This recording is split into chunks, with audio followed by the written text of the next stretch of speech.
Today we're going to continue with the discussion of the Silk Road, one of the most historically important trade routes in the world.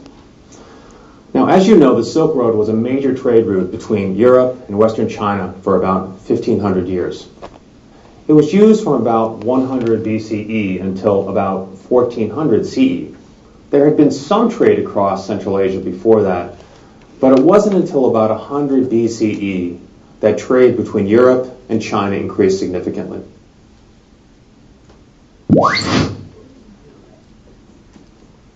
Note-taking, using timelines.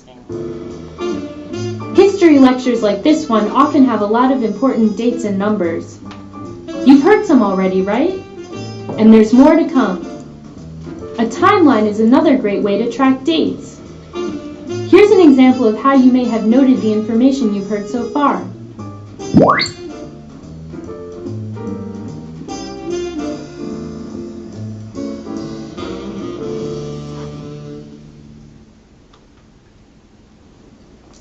So we're going to look at how the Silk Road developed. First, I want to mention 3 dynasties in China that were in power at significant points in the Silk Road's history.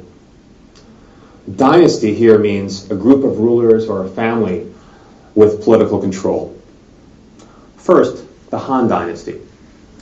They ruled from 206 BCE to 220 CE, approximately when the Silk Road started. Second is the Tang Dynasty, in power from 618 to 907, the peak period of the Silk Road. And third, the Ming Dynasty. In 1368, they took control, and soon thereafter, the use of the Silk Road basically ended. Now, this is just a quick overview, so I'll go into more detail about these 3 groups later.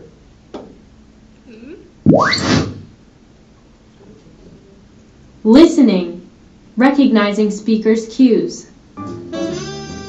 Here the speaker lets you know that the information about the 3 dynasties is a quick overview. What does this mean? If you answered a preview or a fast look, you're right. Do you think you'll hear more about the dynasties later? Why? Remember the tip about leaving space around your notes.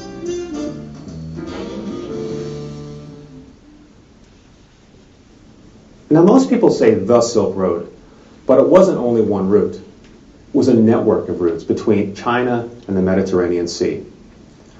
The routes from China all started in Xi'an. That's spelled X-I''AN. I actually lived in Xi'an a few years back when I was working in China. And from Xi'an, I traveled way out into Western China just to get a sense of what the Silk Road was really like. It wasn't an easy place to travel, but traders did it for many years.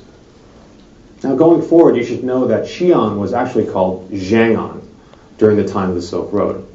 So from Zhang'an, the route went west until traders reached the Taklamakan Desert. To avoid it, some routes went south to Dunhuang, and some went north through the Gobi Desert and over into Central Asia.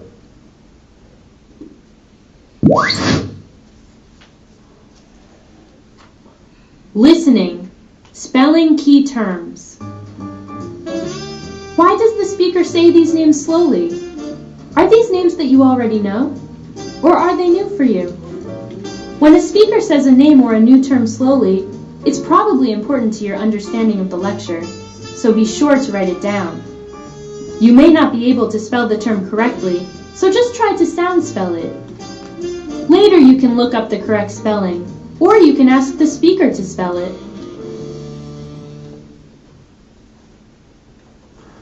The routes all reconnected further west, though, and eventually they led to some big trade centers in Europe, in Rome, and what is now called Istanbul in Turkey. There are different estimates about how long the Silk Road was altogether.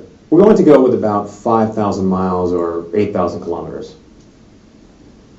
So what do you think was the main reason the Silk Road developed? Well, the short answer is that people in Europe wanted goods from China, and people in China wanted goods from Europe. I'll focus now on the west end of the route in Europe, and then we'll go to the east end in China.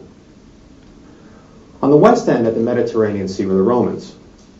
By about 100 BCE, the Romans had learned about luxury goods from China, silk in particular, which was very popular in Rome then. So the Romans started building roads to the east so they could get luxury goods from China. Meanwhile, from the east end in China, the Han Dynasty was in power. We have to review a little history at this point. The Han Dynasty ruled China from 206 BCE to 220 CE, as I mentioned, and Zheng'an was the capital. But because China was so big, it was very difficult to defend, especially against the Mongol invaders from the north. So in 138 BCE, Emperor Wudi, that's W-U-D-I, sent a group out to western China to recruit fighters for the conflict with the Mongol invaders. The group's leader was captured. And when he returned a decade later, he told the emperor about a type of big, strong horse in western China. The Han Dynasty decided to make a big push west to get these horses in order to make the Han army stronger. So you see, in about 100 BCE, the Romans and the Chinese were pushing east and west respectively, and thus the Silk Road developed. According to historical records, the Romans didn't go all the way to China, and the Chinese traders didn't go all the way to Europe. Instead, many of the traders were from Central Asia. The traders mostly went short distances in caravans and bought and sold goods along the way. Europe wanted silk, spices, and furs, and other goods from China. China wanted horses initially, but later it wanted goods from Europe like gold and glass. And traders exchanged both goods and information. For example, there were trade secrets like where to get the best silk and where the best routes were. The Silk Road was very difficult to travel, and traders tried alternate routes mainly to avoid two things: bad weather and bad people. There were many robbers who tried to steal the traders' silk and other goods. Traders also wanted to avoid towns that forced them to pay a fee when passing through. The peak period for the Silk Road was in the 600s during the Tang Dynasty.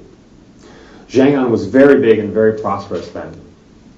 About 2 million people lived there, including 8,000 foreigners from many places, including what is today Iran, Turkey, Japan, and Korea.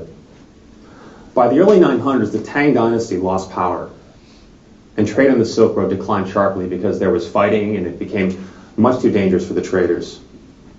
By about 1400, trade on the Silk Road basically stopped.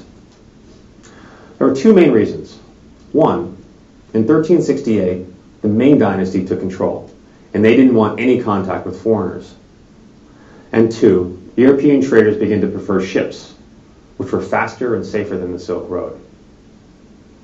So, to wrap up, the Silk Road developed because people in one part of the world wanted something from another part of the world.